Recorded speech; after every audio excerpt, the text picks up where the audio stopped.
Dear children, this story which I am going to tell you is about the Prophet Noah. Allah's peace and blessings be upon him. He is mentioned many times in the Holy Quran, and one of the surahs in the Quran is named after him. Surah Noah. Do you know how many years Prophet Noah lived amongst his people? The Quran mentions that Noah lived for 1,000 minus 50 years. Can you tell me how many years this would be? Yes, it is 950 years. Prophet Adam alayhi salam was the first prophet on earth, and the people of his time and after were Muslims, worshipping the one true God, Allah. But many years after that, people went astray and needed guidance. They started to worship idols. Allah then sent Prophet Noah. When Prophet Noah advised them to leave these idols, they rejected him. Allah says in the Quran, in Surah Noah, "And we did send Noah to his people, saying, Warn your people before a great punishment comes to them. Noah said, O my people, truly I am a clear warner to you, to worship Allah, fear Him, and obey me." They replied, "Do not leave your gods, and do not leave Wad, nor Suwa', nor Yaghuth, Ya'uq, and Nasr." These names originally were the names of very righteous and pious men who lived before Prophet Noah and his people. After these pious men died, their people wished to keep the memories of them alive, so they wrongfully built statues representing them. Many years later, the people who built the statues passed away.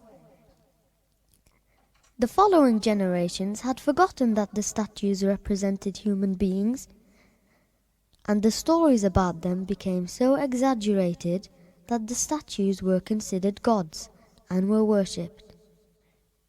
The people of Noah did not want to listen to him. They verbally and physically abused him. But Noah did not give up and tried every means to guide them during the several centuries that he lived with them. Allah mentions in Surah Noah what Noah said.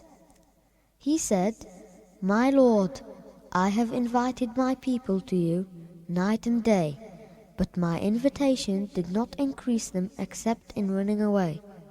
And every time I invited them to your forgiveness, they put their fingers in their ears, covered themselves with their garments, persisted, and were highly conceited. Then I invited them openly. Then I announced to them publicly and also spoke to them secretly." The people, including Noah's wife and one of his sons, turned away from righteousness and refused Allah's message. They mocked him and accused him of being simple-minded and a madman. They even called him a liar and a troublemaker, and they beat him and threatened to stone him. Yet Noah continued to strive for Allah and bore his hardship with patience. After these centuries, it finally became apparent that besides the few that had already believed in the message, there was no hope for his nation, which persisted in unbelief and disobedience. Allah says in the Quran, in Surah Hud, "And it was revealed to Noah that none of your people will believe, except those who have already believed. So do not despair over what they used to do." Thereupon Noah turned to Allah, calling upon Him to rid the earth of the evil nation which prevented His worship. He said, "My Lord, do not leave upon the earth any one of the disbelievers. Verily, if you should leave them, they would mislead your servants and not give birth except to disobedient disbelievers." Allah comforted his servant and answered his prayer, telling Noah to build an ark under his divine direction and supervision, in order that the believers should be saved from the impending flood. Allah said in the Holy Quran, commanding Prophet Noah, and construct the ark under our observation and our inspiration, and do not speak to me about the oppressors, for truly they are to be drowned. Noah started to build the ark. When the people saw Noah building the ark, they further mocked him and said, "Yesterday you were a preacher, and today you are a carpenter." But Noah continued his work and replied to them, "Today you are laughing at us, but the time will come soon when we will laugh at you." Finally, the ark was completed, and Allah caused heavy rains to fall, and springs to gush forth from the earth. Thereupon, Allah commanded to Noah to take onto the ark a pair from every animal, male and female, his family and the few believers who were with him. Allah says in the Quran, "And Noah said aboard the ark, in the name of Allah will be its depart and its anchorage. My Lord is a forgiver and the most merciful." The great ark sailed forth at a high speed, while the water level rose, covering everything on earth.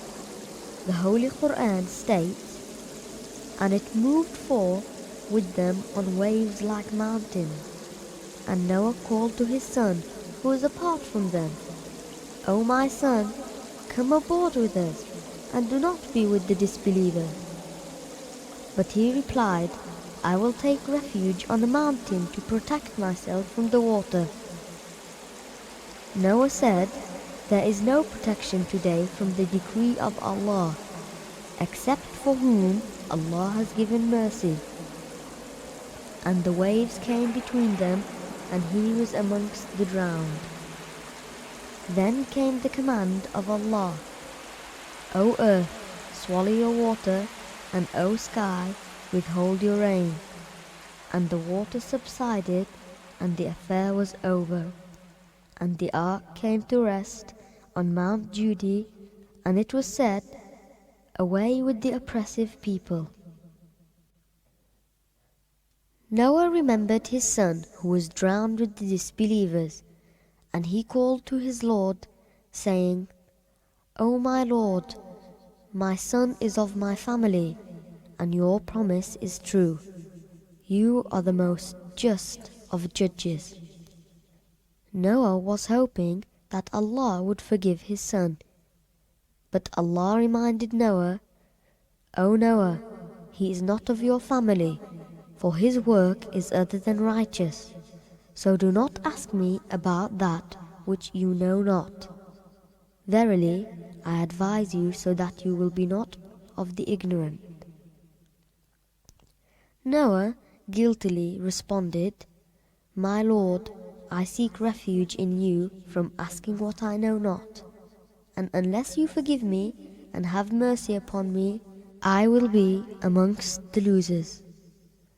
Allah completed his favor, saying, "O Noah, disembark in peace from us, and blessings be upon you and upon the nations descending from those with you. But some of those nations we will grant well-being, and then we will touch them with a painful punishment." Allah promises his blessings only to the righteous of Noah's descendants. The rest will be granted temporary enjoyment on earth, but their final destination will be justice and due punishment. O Allah, make us of the righteous and bless us with your mercy and kindness. Ameen.